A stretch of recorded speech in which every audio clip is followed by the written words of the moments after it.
So, kailangan mo muna, kailangan piliin ka muna ng babae.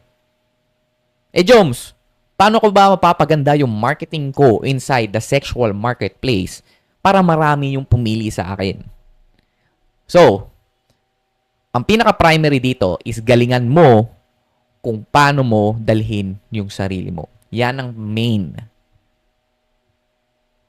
Okay? Because first impressions are very important. That's how you market yourself. The way you present yourself. Kung paano mo dalhin yung sarili mo. You need to show that you are confident on your own skin. Yan yung pinaka-sauce yan. Ang pinaka-sikreto is you need to show that you are confident. Very confident on your own skin. Again, sa marketing, pagdating sa marketing, hindi importante ang specs. Meaning, hindi importante kung 6 foot tall ka, kung matangos ba ang ilong mo, kung may 1M ka sa bangko, o kung may kotse ka.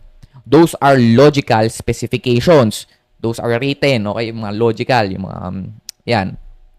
What you want to focus on is how you can make a woman feel about you.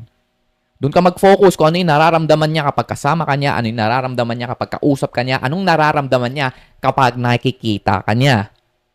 So, you must communicate that your specific traits are desirable and good. Okay? Wala kang obligasyon. You have absolutely no obligation to help a woman reject you or arrive at negative conclusions about your value inside the sexual marketplace. Kaya importante na hindi ka sad boy dito, na hindi ka yung ito lang kasi ako ito lang yung mga kaya kong ibigay.